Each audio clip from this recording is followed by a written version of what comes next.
All right. We talked about probability a little bit before the break, and we kind of talked about just what the basic probability is. If I take a spinner and spin a spinner, if I reach in and pull something out of a bag, or whatever it might be, and finding the probability, what is the likelihood of that event happening, okay? Well, today we're going to do the same thing. We're going to find the probability of an event happening, but this would be what we call conditional probability. What's the probability of this event happening given a certain condition, okay? And we'll kind of talk about what that means and what that looks like. But in a lot of situations, it'll mean something has already occurred, okay? And so, for instance, if one of the things that we talked about was like a bag of marbles, right? If I look at a bag of marbles and I say, what's the probability of picking a blue, given that I've already picked a blue, okay? And so we're already going to assume that I picked a blue one out at the beginning. And so it's not just going to be necessarily one event happening. It's going to be an event happening after another event has already happened. We call that conditional probability. And what is that given condition? The notation that you're going to see here is what is the probability of event B happening given that A has already occurred, whatever that is, okay? And so, like, if you flip a coin, what I get on the coin the first time has nothing to do with what I get on the second time. So that would not be a conditional probability, because those two things are not reliant upon one another. But if I were to reach into a marble, pick a marble out, or if I reach into a deck of cards and pick a card out, what I have chosen the first time will affect what I pick the second time, okay? So not every single event that we do will be a conditional probability. But if there is something that has already happened, then we have to take that into account when we figure out what our probability is going to be. So when we do the probability of this event,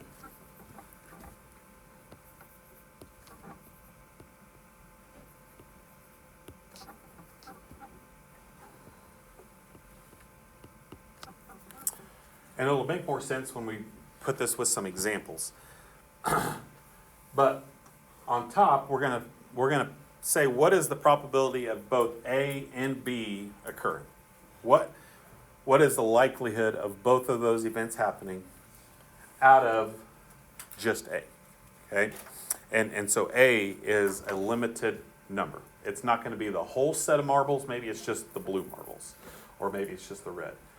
Or if I'm doing like a spinner, maybe it's just the even numbers on the spinner. So there's a lot of different scenarios that we're going to look at, and we're going to give you some different examples of those.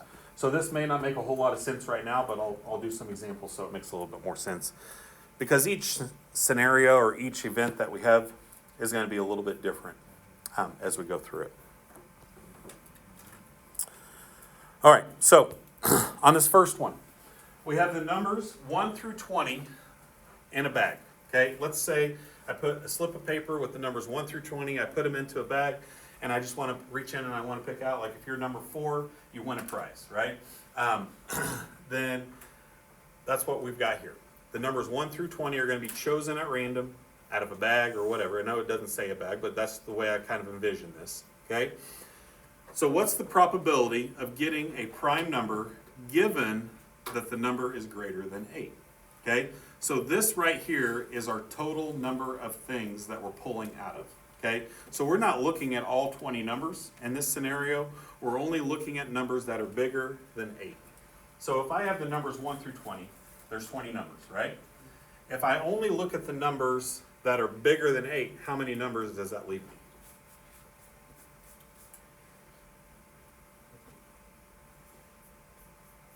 How many numbers are there from 1 to 8? Okay, there would be 12 left over, right? There's 8 numbers that are not greater than 8, 1 through 8. There would be 12 numbers that are greater than 8. So, in this case, my bottom number is going to be 12. Okay, we're only looking at the numbers that are greater than 8. Out of those numbers, how many of those numbers are prime? So if I start with 9, okay, is 9 prime? Nope, because remember, only 1 in itself can go into it. So 9 is not prime. What about 10? Nope. 11? Yeah. Okay, 12? 13? Is 13 prime? Yeah. The only thing that goes into 13 is 1 in itself. Okay, is 14 prime? 15? 16? 17? Yep. 18, no. 19 is yes. Okay? And that's really the only and best way to go through it, right? You just go through each number one at a time, answer, is this prime or is it not prime? And if it is, then it's included. So there are, out of those 12 numbers, 4 of them would be prime. So from the numbers that are bigger than 8, 4 out of those 12 numbers are prime. So my answer would be 1 out of 3. Okay. The hardest part about this is we're not using 20 as our bottom number. When we did probability and we didn't have a conditional probability, 20 was our bottom number. I reached in and I picked out of all 20. But now we're saying, assuming that we're only looking at numbers bigger than 8. Okay, and that changes. Okay, on number 2, on the numbers 1 through 20, how many of those numbers are odd and how many are even? If I have 20 numbers in a bag, okay, then half of them are going to be odd and half of them are going to be even, right? 1 through 20. 1, 3, 5, 7, 9, and so on.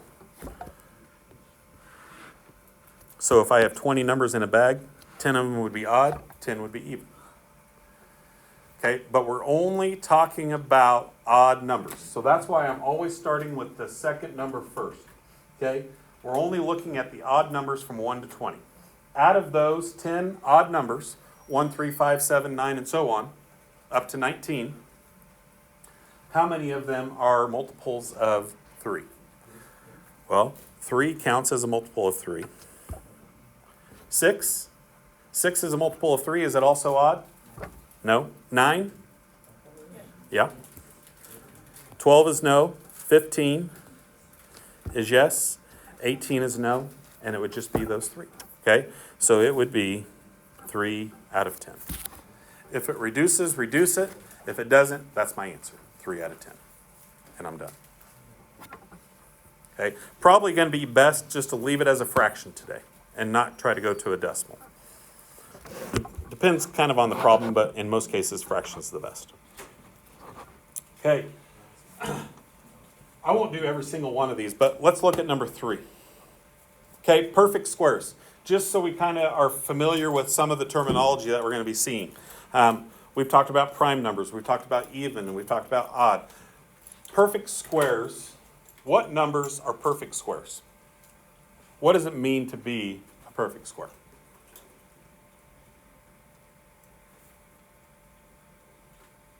Ryan, what do you think? Yeah, okay. I can take the square root of and get a nice whole number, right? If I take the square root of 3, I get a decimal. It's not a perfect square. So here's the best way to do it. 1 times 1 is 1. 2 times 2 is 4. 3 times 3 is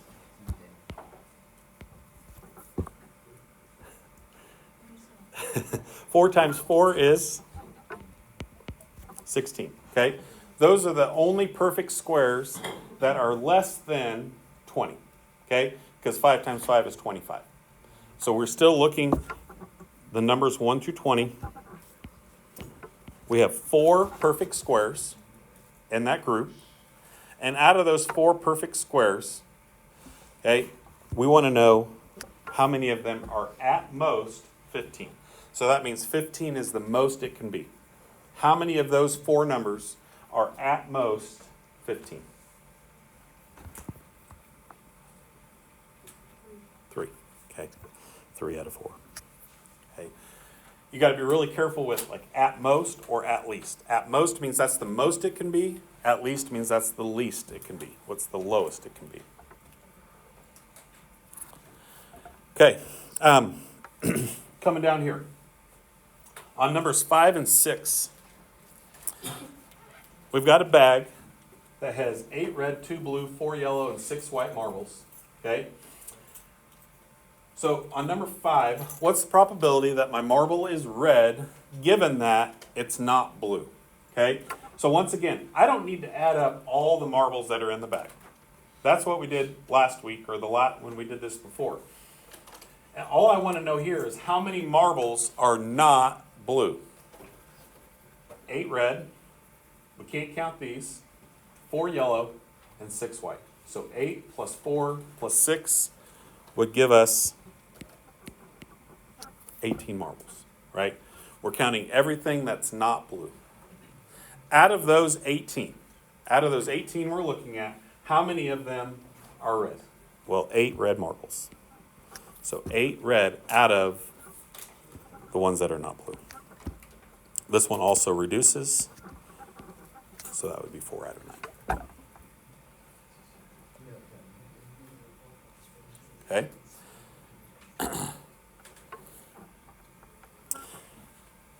Probability that I have a yellow one, that given that it's not white. So this one, same idea, okay? Not white means we're taking these 6 out of here. So now the total that we're looking at is 8 plus 2 plus 4, which would be 14.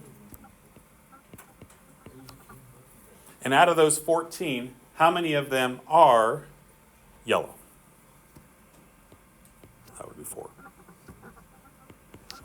And then we reduce it, and we get 2 out of 7.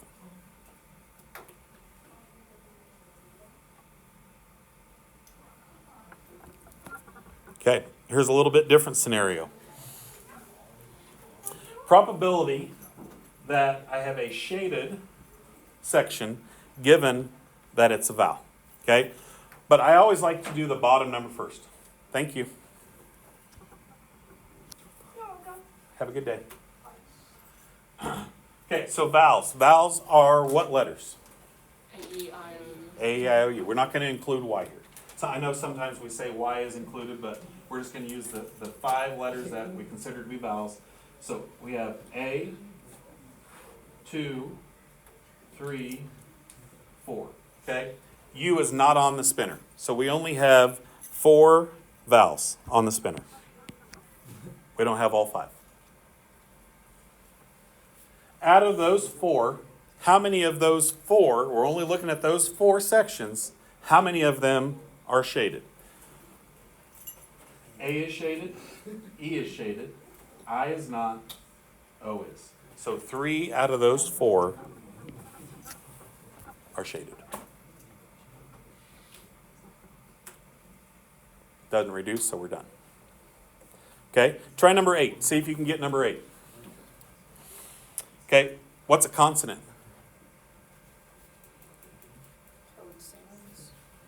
Not vowels. Not vowels. Any letter that's not a vowel is a consonant. Okay. Try this one out.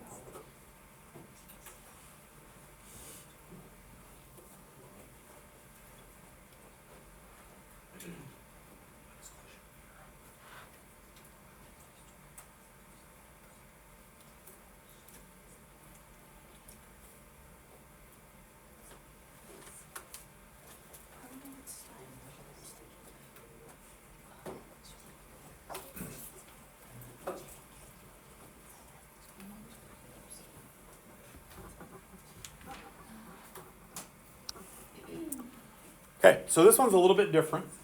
How many unshaded sections are there on the spinner? 7. Okay. All you got to do is count them up. 1, 2, 3, 4, 5, 6, 7. Okay. Out of those 7 sections, we're only looking at the unshaded sections. Out of those 7, how many of them are consonants? Okay. So B and C are. F is, I is not, K is, N is, and P is. Okay?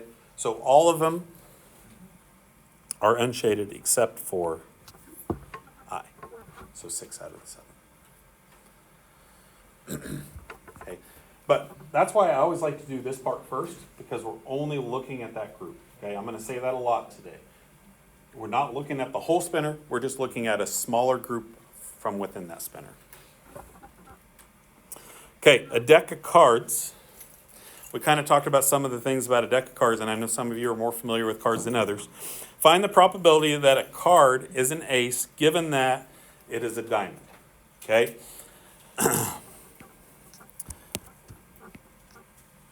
So given that it's a diamond, the way that we would write this is probability that it's an ace given that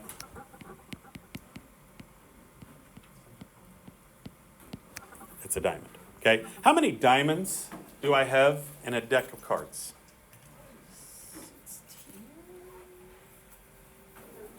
13. Okay, there's 13 of each suit. You got 52 cards, okay? And we kind of went through all this, but I know it's been a while. 52 cards, we have 4 suits, so 52 divided by 4. We have 13 diamonds, 13 clubs, 13 of each suit, okay? So there are 13 diamonds. So I'm only looking at diamonds. So out of the diamonds, I'm just looking at the diamonds in a set. Out of those 13 cards, how many ace of diamonds do we have? Just one. So it's just 1 out of 13.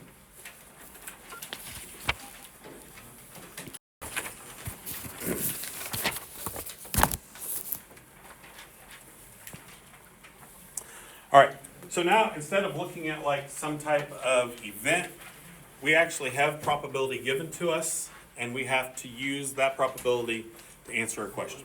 Okay, so a date in the month of September is chosen at random.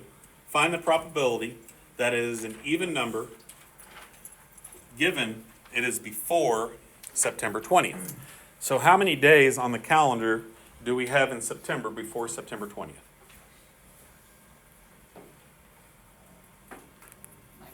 19. Okay.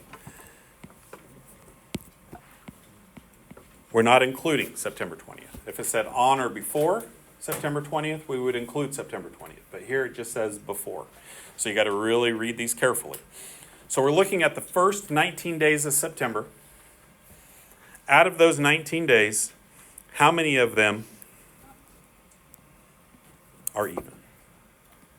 So we've got 2, 4, 6, 8, 10, 12, 14, 16, 18. How many numbers is that?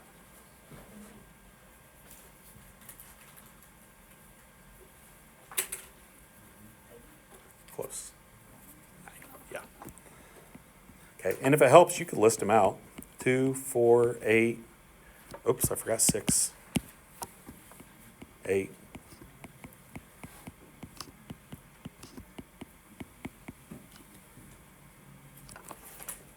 Be 9 dates. Okay. If you need to list, I mean, you don't necessarily have to list them out. You can think about it, but I think listing them out sometimes is helpful. Okay, number 11 I think is kind of a tricky one. The probability that Jasmine studies for a test and getting an A is 13 out of 16. The probability that she studies for that test is 9 out of 10. Okay, so she has a 9 out of 10 chance of studying for the test. Okay, and I'll tell you this, like sometimes you could leave this as a fraction, okay? I'll show you another way that you could do this as well. It just depends on what your fractions are written as. Okay, the probability that she studies and gets an A is 13 out of 16. So we want to know what is the probability that she gets an A on the test given that she studied. So there's a 9 out of 10 chance that she studied. There's a 13 out of 16 chance that she gets an A. Okay, probably the best way to do this is now put this into the calculator. When you put this in, you want these two to kind of be stuck together. Okay, so you got to be careful on how you put this in. You might even want to put it in parentheses. But you can use your fraction button, and if you use your fraction button, you're probably going to be better off. So let's try putting that into your calculator just to see if you can get that figured out.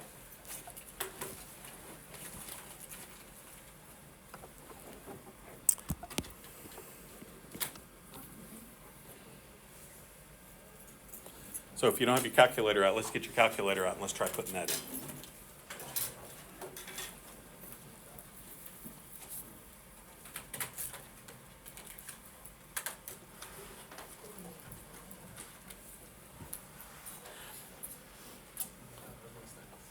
And I would say, once again, let's leave it as a fraction. Because they give it to us as fractions to begin with, let's leave our answer as a fraction. Anybody think they got it?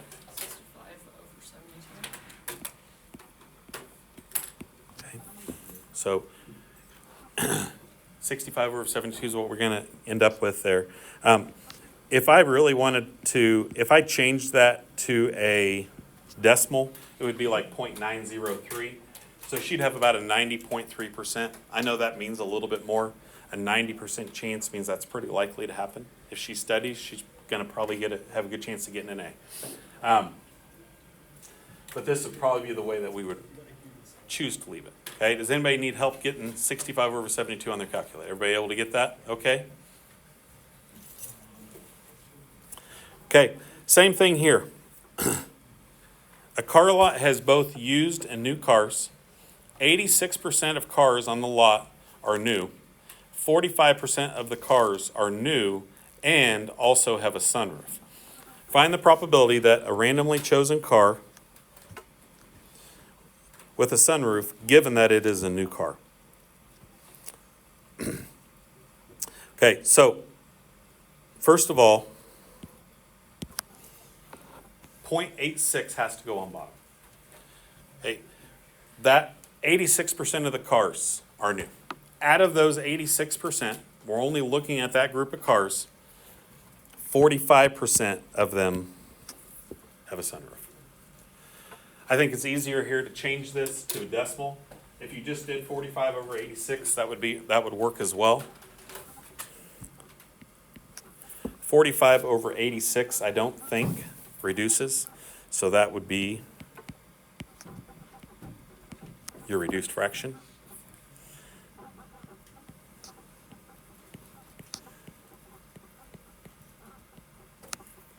Or about 52.3. If you did it as a decimal, it would be 0.523. The reason I say a percentage here is because that's how my original probability was given to me. They gave it to me as percent to begin with, so probably writing my answer as a percent would make the most sense here. Okay. And if I say there's a 45 out of 86 chance of that happening, that doesn't mean a whole lot to us. But if I said there's a 52% chance of that happening, that'd be a little bit better. Okay, well, it'd mean a little bit more. Makes a little bit more sense, I think. Okay, another thing that we spent a lot of time with on the first part of the unit was Venn diagrams. Okay, and we talked about how to make a Venn diagram. We talked about how to read a Venn diagram. So as I look at this Venn diagram, this represents the number of, or the types of drinks that people chose that they like. Okay. The results are shown in this Venn diagram. So what would the 10 people right here represent? They don't like either, okay? Maybe they're just water people or pop or something else, okay?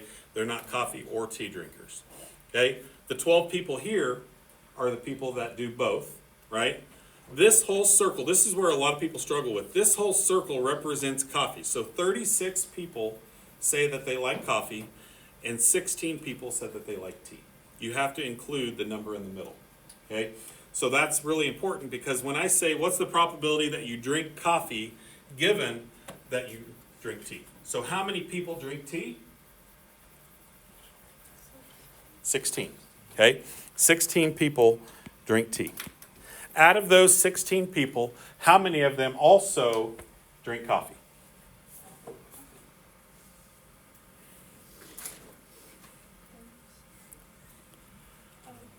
Just the 12, right? Because here's the trick, guys, is we're only looking at these 16 people. So we're only looking at this circle right here. Out of those 16 right here, how many of them also chose that they like coffee? 12 out of those 16 said they like coffee and tea. They like both. Okay, we would reduce this, and that would become 3 over 4. Okay, let's jump down to number 15.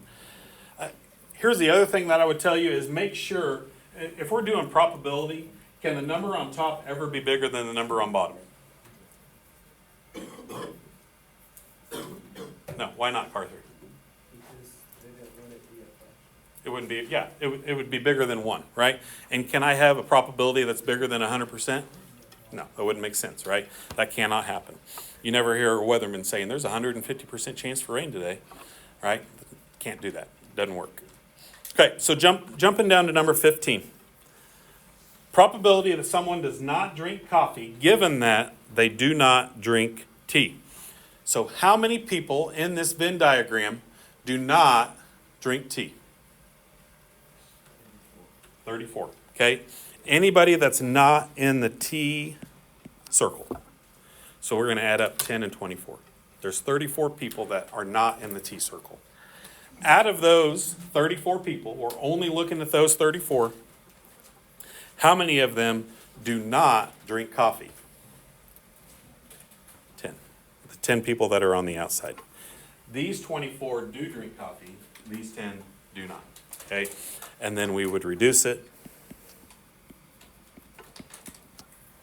And we'd get 5 out of 17. Okay, on this last group, it's another Venn diagram question. Except they don't give us the Venn diagram. So we have to come up with the Venn diagram on our own.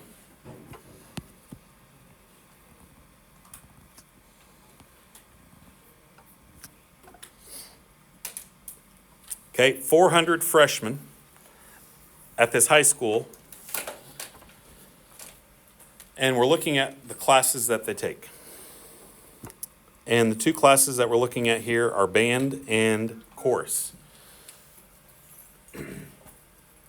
92 students are in band, 60 students are in chorus, 20 students take both.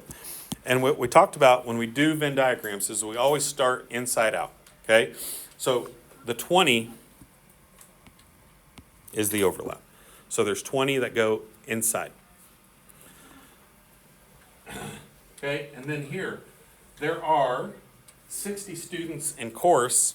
So these two numbers have to add up to be 60. So there would be 40 that are in chorus but not in band. Okay, there's 92 students in band, but 20 of them are in chorus. So 72. How would I figure out what goes out here?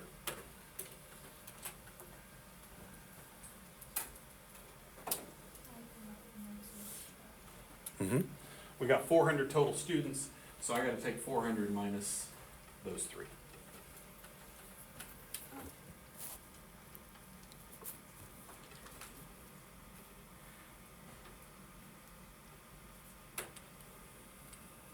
Okay, how many would that be?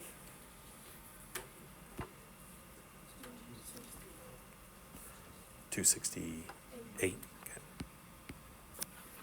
So there's 268 students in that freshman class that don't take either one of those classes.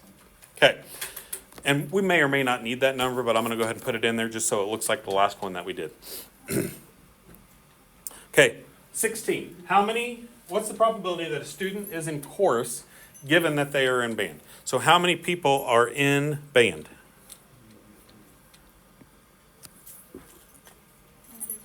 92. Out of those 92 students, how many of them are also in chorus? 20. Okay. Reduce it. 4 goes into both of those.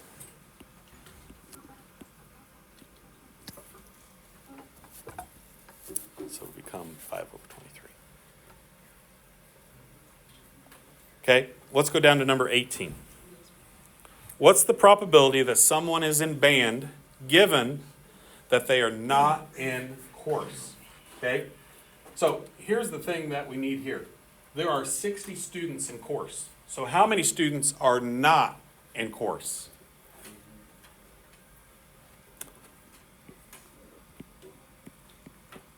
Okay? And that one's kind of tricky because 340 is not any number from our Venn diagram. But we're using this. There's 60 students that are in chorus, and since we have a total of 400 students, that means there's 340 students that are not in chorus, right? Those two are what we call complements of one another. You're either in chorus or you're not, one or the other. So all the students that are not versus all the students that are. out of those 340 students, how many of them are in band? 72. Okay, we can't count these 20 right here because those 20 are in band and chorus. So only the 72 that are in band. Okay, and in this case, I think we can take 4 out of both of those again.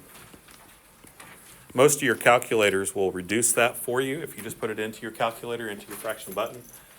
And that would give us 18 over 85. Okay, so biggest thing today is just make sure you're reading the problems carefully, okay? Taking your time and going through.